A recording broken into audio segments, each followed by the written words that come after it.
Volkswagen провел мировую премьеру обновленного Golf GTI. Но прежде чем говорить о самой новинке, начнем с ее истории. В этом году легендарная модель празднует свое 50-летие. Серийное производство бестселлера началось еще в марте 1974 года. Его дизайн был разработан итальянским дизайнером Джорджетто Джуджаро. В США и Канаде он выпускался под торговой маркой Volkswagen Rabbit, а в Латинской Америке Carib. Кроме стандартного кузова хэтчбэк, Golf 1 также выпускался в виде кабриолета. GTI-версия появилась в 1976 году, и международный журнал Sports Car International присвоил ей третье место среди лучших автомобилей 80-х. За время его выпуска в Германии было произведено около 5,6 миллионов автомобилей, в том числе порядка 450 тысяч версий GTI. Экземпляров второго Гольфа с конвейера сошло около 6,3 миллионов, притом выпускались они не только на заводах Германии, но и в 9 других странах. Кстати, существует еще версия внедорожника Golf Country. В 1991 году на Женевском автосалоне был показан Golf 3, который в будущем удостоился звания «Автомобиль года», а в 1997 более массовый четвертый, выпущенный тиражом 4,1 миллиона автомобилей. Он имел трех- и пятидверные кузова, хэтчбэк, универсал и кабриолет, и оснащался как бензиновыми, так и дизельными моторами мощностью от 68 до 180 лошадиных сил. В 1998 была выпущена версия с полным приводом 4Motion, своеобразной шестеркой. Сразу в 2003 уже пятое поколение, в 2008 шестое, еще через 5 лет седьмое, а самое современное на данный момент восьмое в 2019. На сегодняшний день продано более 37 миллионов единиц, то есть в день продавалось по 2000 машин на протяжении всех 50 лет.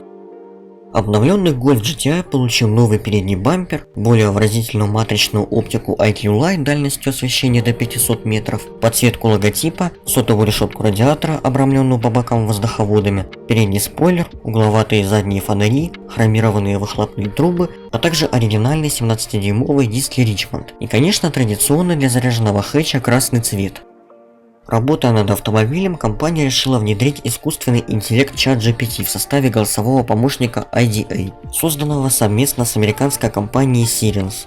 Помимо привычных возможностей голосового управления навигацией или климат-контролем, помощник сможет обрабатывать более сложные запросы и даже общаться с водителем. Новая медиасистема MAB4 включает экран диагональю 10,4 дюйма. Управление было значительно упрощено благодаря иной модной графике и интерфейсу меню.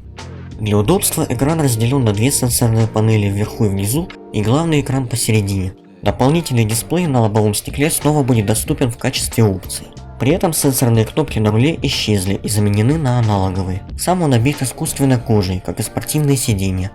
Приятный контраст между карбоновыми элементами салона создает красная прострочка, окантовка передних подголовников и центральный зажим руля. В качестве бонуса предложена 30-цветная фоновая подсветка. Модель доступна с прежним 2-литровым 4-цилиндровым двигателем с турбонаддувом, но теперь уже мощностью 265 лошадиных сил в европейской спецификации. Хотя для американской этот показатель может немного измениться.